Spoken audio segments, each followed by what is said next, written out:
Hello friends, कैसे हैं आप सभी। उम्मीद है कि सभी स्वस्थ होंगे और एक अच्छी रणनीति के साथ तैयारी से जुड़े होंगे। तो फ्रेंड्स, हम आप लोगों के लिए आज लाए हैं एक नया टॉपिक बायोलॉजी से, जो कि बायोलॉजी का पाठ है। उसका नाम है जैव प्रक्रम। तो इससे हम कुछ प्रश्न लाए हैं। ठीक है फ्रेंड्स, उम्मीद है कि इस वीडियो से आप सभी को काफ़ी लाभदायक मिलेगी अपने आने वाले एग्ज़ाम में। तो सभी एक बार ज़रूर देखें और अच्छा लगे तो लाइक, शेयर, कमेंट और सब्सक्राइब ज़रूर करें।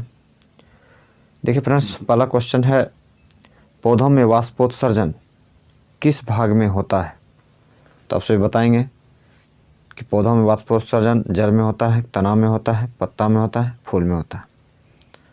देखिए फ्रेंड्स, पौधों में जो वाष्पोत्सर्जन होता है वो पौधों के पत्ती में होता है। क्या इसमें होता है फ्रेंड्स? पत्तियों में होता है। ठीक है फ्रेंड्स, अगला है, मानव रक्त में उपस्थित यूरिया की सामान्य मात्रा होती है। बताएंगे 100 mg, 20 mg, 30 mg, 40 mg। देखिए mg का मतलब है फ्रेंड्स मिलीग्राम। तो इसका आंसर हो जाएगा कि मानव रक्त में उपस्थित यूरिया की जो सामान्य मात्रा होती है वो होता है 20 ग्राम। कितनी होती है फ्रेंड्स? 20 ग्राम। देखिए फ्रेंड्स, वैसे अगर कहा जाए वयस्क में 10 से 20 ग्राम होता है, लेकिन ऑप्शन के अकॉर्डिंग जो है 20 मिलीग्राम लगाएंगे, वैसे 10 से 20 मिलीग्राम होता है। ठीक है फ्रेंड्स, अगला है, श्वसन प्रक्रिया के दौरान कितनी प्रतिशत ऊर्जा ताप के रूप में निष्कासित होती है।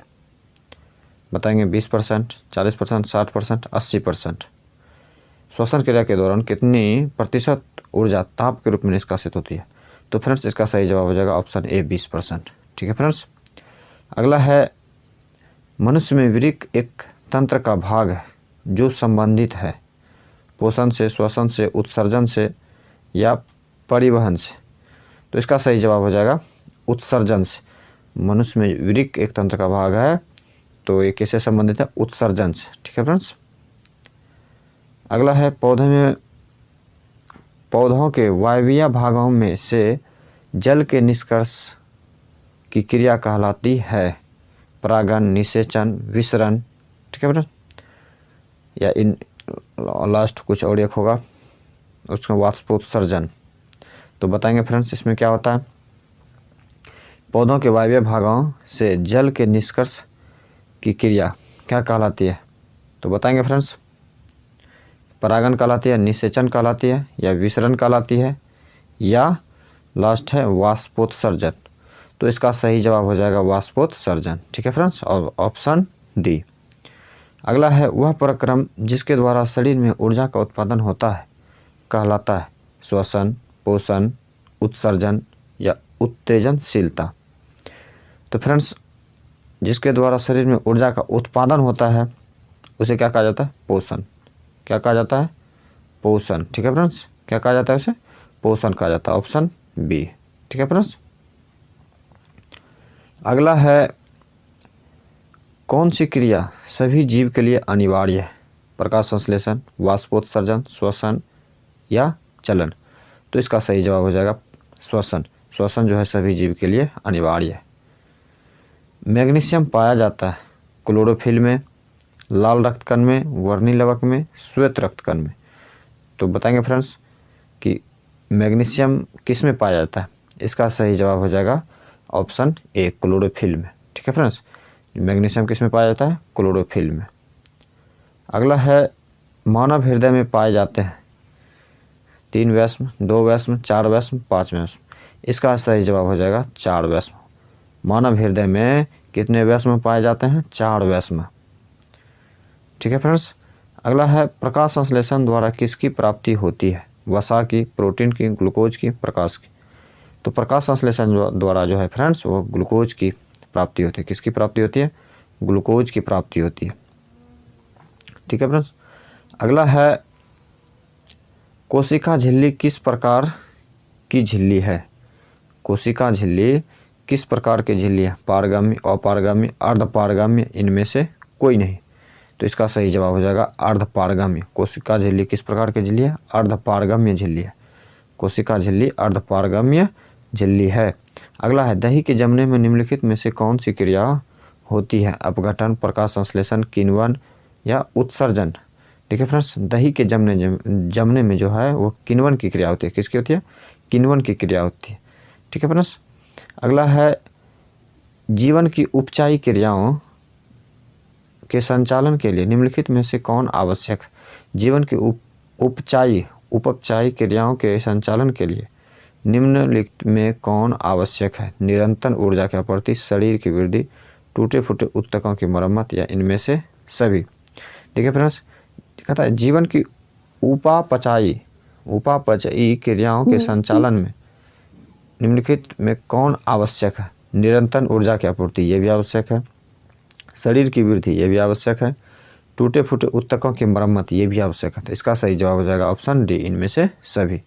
इनमें से सभी। अगला है मानव में डायलिसिस थैली है? नेफ्रॉन, न्यूरॉन, माइटोकॉन्ड्रिया या इनमें से कोई नहीं। तो डायलिसिस थैली जो है फ्रेंड्स वो क्या है? वो नेफ्रॉन है। डायलिसिस थैली क्या है? नेफ्रॉन है। अगला है मत्स्य का मुख्य श्वसन अंग बताएंगे फ्रेंड्स। कहता है किया, फेफड़ा, गिल्स, नाक। मत्स्य का जो मुख्य श्वसन अंग है वो है गिल्स। क्या है फ्रेंड्स? गिल्स। इसे गलफड़ा ही कहा जाता है। इसे क्या कहा जाता है? गलफड़ा भी कहा जाता है। तो मत्स्य का मुख्य श्वसन अंग क्या हो गया? गिल्स। ठीक है फ्रेंड्स। अगला है पौधों में गैसों के निष्कासन के लिए किस क्रिया का उपयोग किया जाता है? बताएंगे। परासरण है, विसरण, वाष्पोत्सर्जन, परिवहन। पौधों में गैसों के निष्कासन के लिए किस क्रिया का उपयोग किया जाता है? बताएंगे फ्रेंड्स। परासरण, विसरण। इसका सही जवाब हो जाएगा विसरण। क्या हो जाएगा? विसरण, ऑप्शन बी। ठीक है फ्रेंड्स। अगला है क्लोरोफिल वर्णक का रंग है? हरा रंग, नीला रंग, लाल रंग, सफ़ेद रंग। तो बताएंगे फ्रेंड्स कि क्लोरोफिल वर्णक का रंग कैसा होता है? वो हरा होता है। क्लोरोफिल वर्णक का रंग कैसा होता है? हरा होता है, ऑप्शन ए। ठीक है फ्रेंड्स। अगला है कवक में पोषण की कौन सी विधि है? स्वपोषी, मृतजीवी, संभोजी या कोई नहीं। तो कवक में पोषण की जो विधि है वो है मृतजीवी। क्या है? मृतजीवी। कवक में पोषण मृतजीवी के द्वारा होता है। अगला है रेजिन एवं गोंद कहाँ संचित रहता है? रेजिन एवं गोंद कहाँ संचित रहता है? फ्लोएम में, कार्टेक्स में, छाल में या पुराने जाइलम में। बताएंगे फ्रेंड्स क्या होता? इसका सही जवाब क्या हो जाएगा? क्वेश्चन करता है रेजिन एवं गोंद कहाँ संचित रहता है? फ्लोएम में, कार्टेक्स में, छाल में, पुराने जाइलम में। इसका सही जवाब हो जाएगा ऑप्शन डी, पुराने जाइलम में। क्या हो जाएगा? पुराने जाइलम में। अगला फ्रेंड्स, शरीर में भोजन को पचाना किस प्रकार की अभिक्रिया है? शरीर में भोजन को पचना किस प्रकार की अभिक्रिया है? उपचयन, संचयन, विस्थापन, अपचयन। इसका सही जवाब हो जाएगा उपचयन, ऑप्शन ए। ऑप्शन ए क्या हो जाएगा? उपचयन। ठीक है फ्रेंड्स। अगला है रक्त क्या है? रक्त क्या है? कोशिका है, उत्तक है, पदार्थ है या कोई नहीं। तो रक्त एक प्रकार का उत्तक है। रक्त क्या है? एक प्रकार का उत्तक है, ऑप्शन बी। अगला है निम्नलिखित में कौन उत्सर्जी अंग है? वृक्क, अग्नाशय, आँख, इनमें से कोई नहीं। तो उत्सर्जी अंग जो है फ्रेंड्स इसमें है वृक्क। वृक्क एक उत्सर्जी अंग भी है। ठीक है फ्रेंड्स।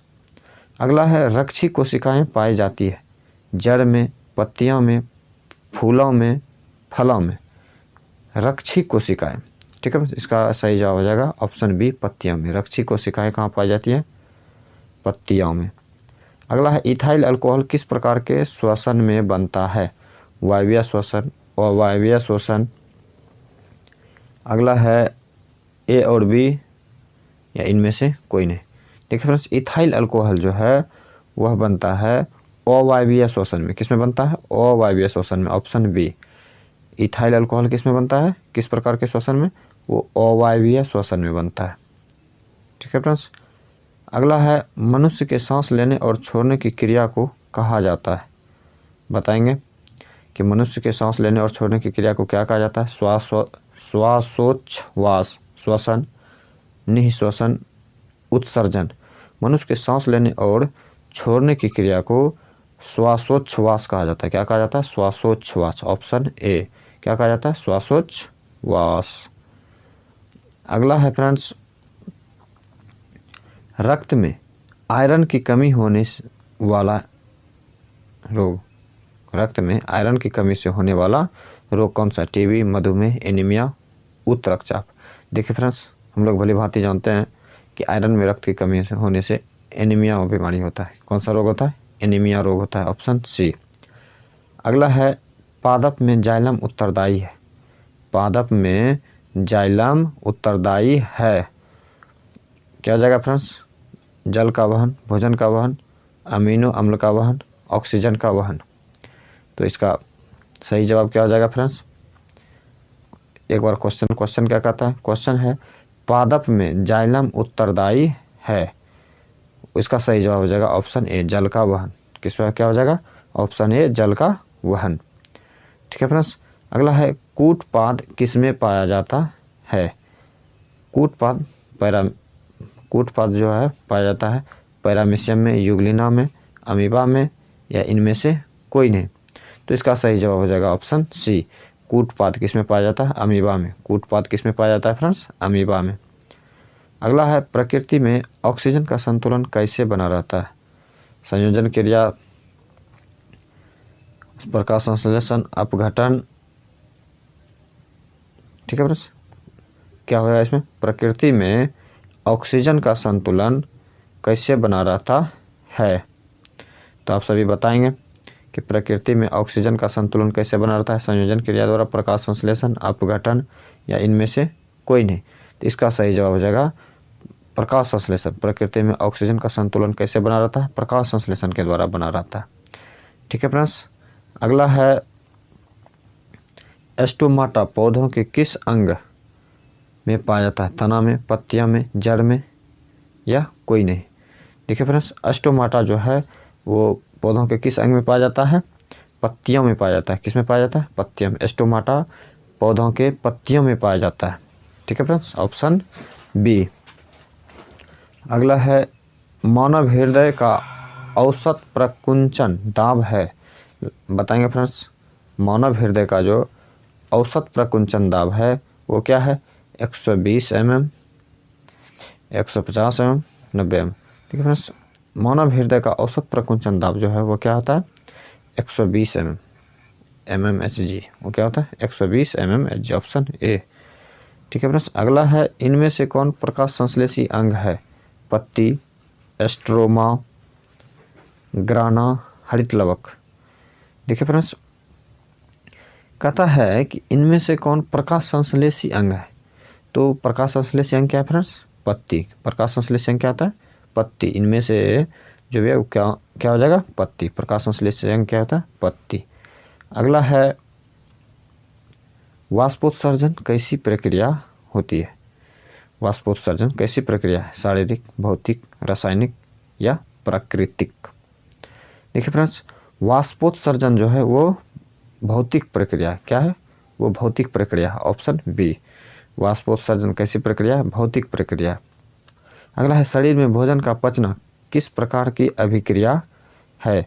अवकरण, ऑक्सीकरण, उदासीनीकरण, विद्युत अपघटन। तो शरीर में भोजन का पचना वो ऑक्सीकरण है। क्या है? ऑक्सीकरण।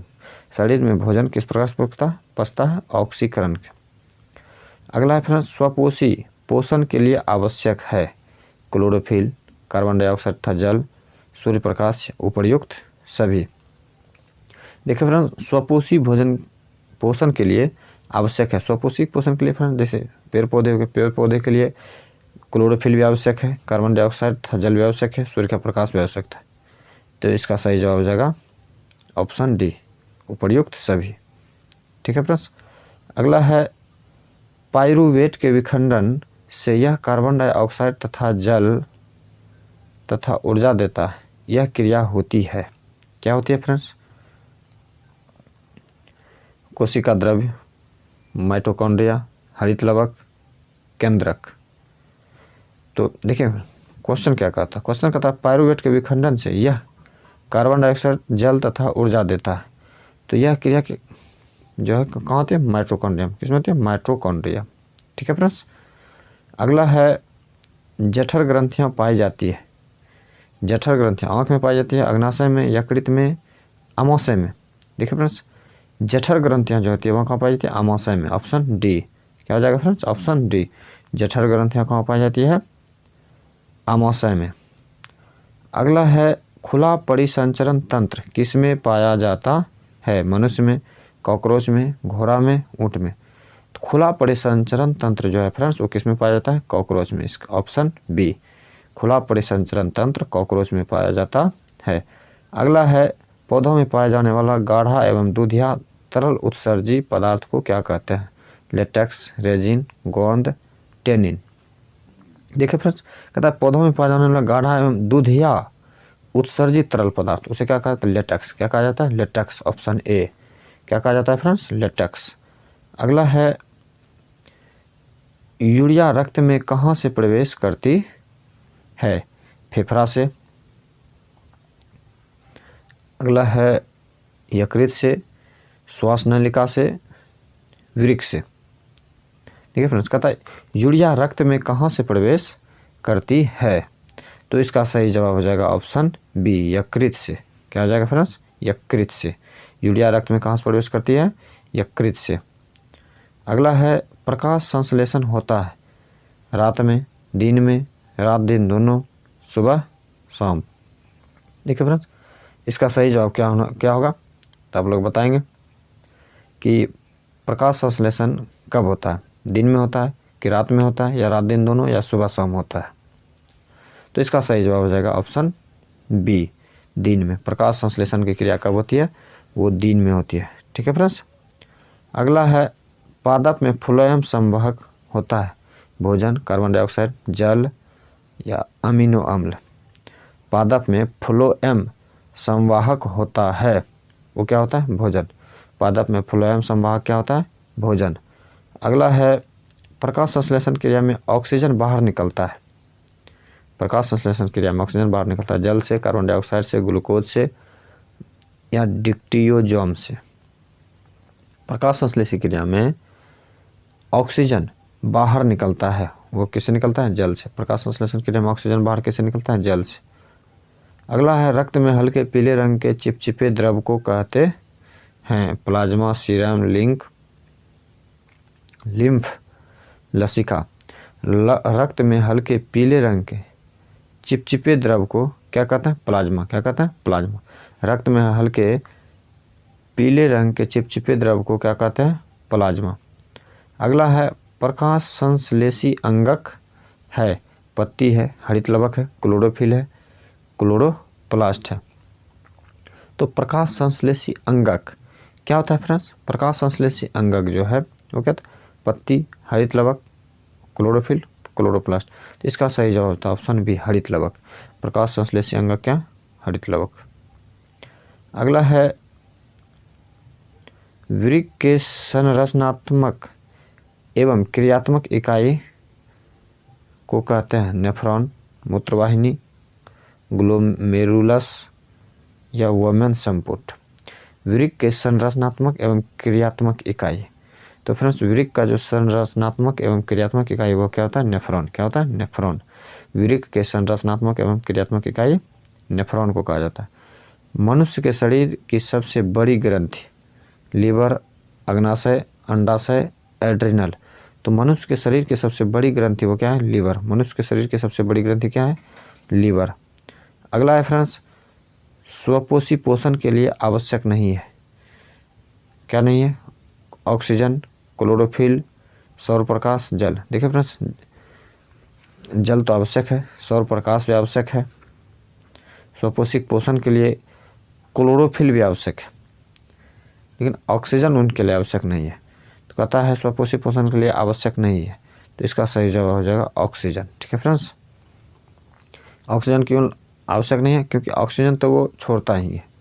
ठीक है फ्रेंड्स। अगला है इनमें किसके द्वारा अमीबा में भोजन अंतर्ग्रहण होता है, कूटपाद, परिवहन, भोजन रसधानी, केंद्रक। तो इसका सही जवाब हो जाएगा ऑप्शन ए, कूटपाद। अमीबा भोजन में अंतर्ग्रहण उत्पाद द्वारा होता है। आज का अंतिम सवाल होगा फ्रेंड्स, कहता है पौधे में श्वसन क्रिया के अंतर्गत एडीपी के टूटने से कितनी ऊर्जा मुक्त होती है? तो बताएंगे 30.5 किलो जूल प्रति मूल, 305 किलो जूल प्रति मूल, 3.5 किलो जूल प्रति मूल, या इनमें से कोई नहीं। तब पौधों में श्वसन क्रिया के अंतर्गत एडीपी के टूटने से कितनी ऊर्जा मुक्त होती है? तो इसका सही जवाब हो जाएगा ऑप्शन ए 30.5 किलो जूल प्रति मूल। क्या हो जाएगा फ्रेंड्स? 30.5 किलो जूल प्रति मूल। तो आज से हम लोग फ्रेंड्स 50 क्वेश्चन को सॉल्यूशन किए। 50 क्वेश्चन में देखे आप लोगों को पता लगा होगा कि इस वीडियो में कितना लाभ मिला। तो उम्मीद है कि इसी तरह से लाभ आप लोगों को मिलते रहेगा। तो आप रहें इस चैनल के साथ और लाभ उठाएं। थैंक्स।